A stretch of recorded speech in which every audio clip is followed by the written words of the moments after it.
आज के युग में परसेंटेज का बहुत बड़ा इंपॉर्टेंट रोल हो, चाहे वो मेडिकल फील्ड हो, चाहे इंजीनियरिंग हो, चाहे वो साइंटिफिक फील्ड हो, चाहे वो पढ़ाई हो, चाहे वो कोई सा भी फील्ड हो, उसमें परसेंटेज एक बहुत बड़ा इंपॉर्टेंट रोल अदा करता है।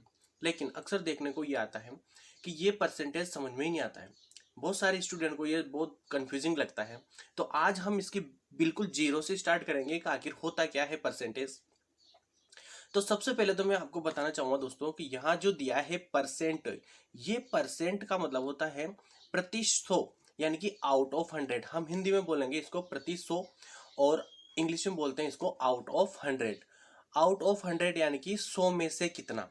100 में से कितना, यदि मैं बात करूं 1%, तो 1% का मतलब हुआ कि 100 टुकड़े हैं जिनमें से एक टुकड़े की बात की जा रही है। 1% का मतलब ये हुआ।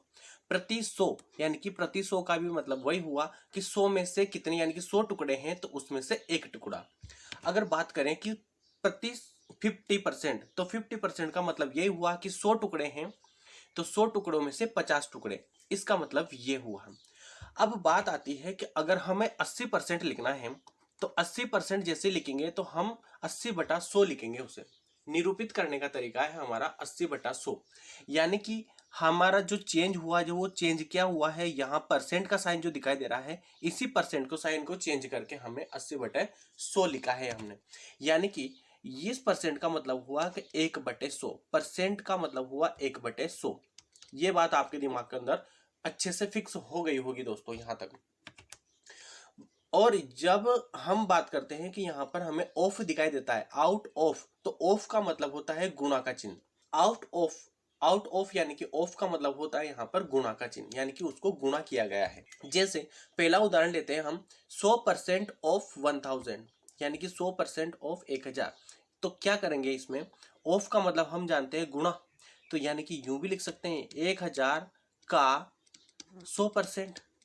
अब जब इसको ऐसे लिखेंगे तो हमें पता है कि का मतलब गुणा होता है 100%। अब हम जानते हैं कि यहाँ पर परसेंट को जब हटाएंगे तो 1/100 नीचे आएगा। और हम जानते हैं कि 2 जीरो से 2 जीरो कैंसिल हो जाएगी और हमारा जो आंसर निकल कर आएगा वो होगा 1000।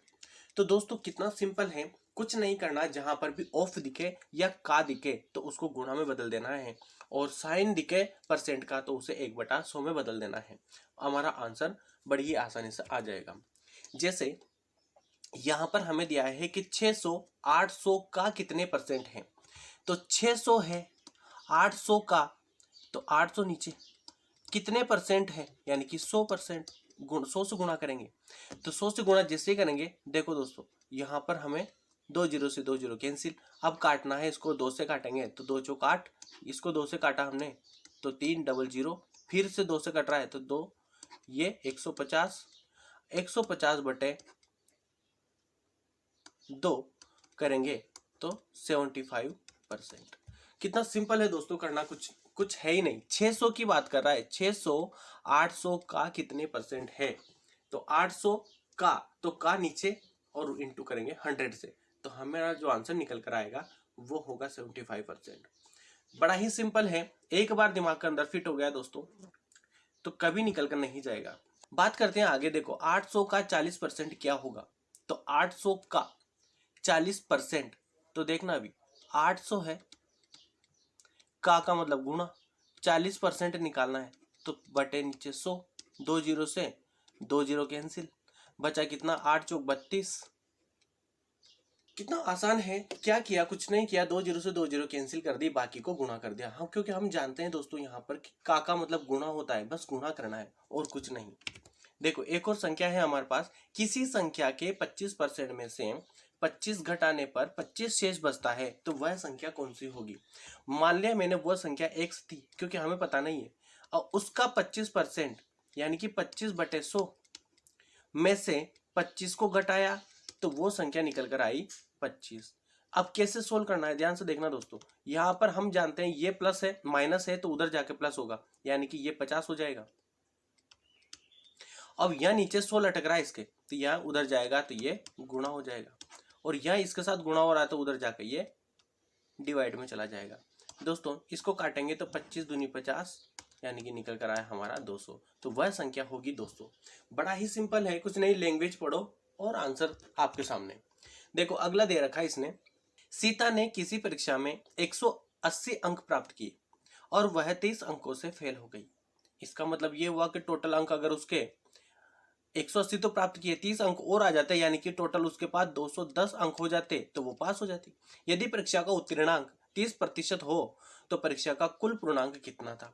देखो दोस्तों, अब उसने 180 प्राप्त किए, 30 और आ जाते तो वो 210 अंकों के साथ पास हो जाती। और वो यही बात बता रखी इसने कि 30% आ जाते तो पास हो जाती। अब 30% का ही मतलब 210 है। इसका मतलब ये हुआ कि अगर मैं यहाँ क्या करूं कि यहाँ 3 का भाग दे दूं तो यहाँ तो बचेगा 10%, यहाँ बचेगा 3 का भाग देने पर तो 7 7 21 70 बचेगा यहाँ। और फिर क्या कर रहा हूं दोस्तों, ध्यान से देख लेना, क्योंकि मुझे बनाना है 100%, क्योंकि कुल पूर्णांक 100% होता है, तो यहाँ पर भी मैं 100 से गुणा कर दूंगा तो ये तो बन जाएगा 100%, और यहाँ पर भी मैं 10 से गुणा कर दूंगा, इधर भी और इधर भी 10 से गुणा कर दूंगा तो यहाँ बन जाएगा 700। तो कितना आसान है निकालना, बिना किसी ट्रिक के, बिना किसी लॉजिक के, बिना किसी फॉर्मूले के, आंसर आपके सामने। बस थोड़ा सा कॉन्सेप्ट को समझना है कि है क्या। अगला प्रश्न देखते हैं कि चीनी के भाव में 40% की कमी हो जाने से कोई गृहिणी अपनी खपत में कितने प्रतिशत की वृद्धि करे कि उसके खर्च पर किसी प्रकार का कोई प्रभाव ना पड़े। तो ध्यान से देखना दोस्तों, यहाँ पर है 100% पहला अगर वो उपयोग कर रही थी तो अभी 40% की कमी हो जाने से अब कितना मूल्य बचा, उसका 60% मूल्य बचा। यानी कि वो अभी जो कमी हुई है वो कितने 40% की कमी हुई है। अब ध्यान से देखना दोस्तों, कमी जो हुई है उसकी 40% की हुई है। अब वो वृद्धि कर रही है, इसका मतलब है किसी प्रकार का कोई खपत में वृद्धि ना हो।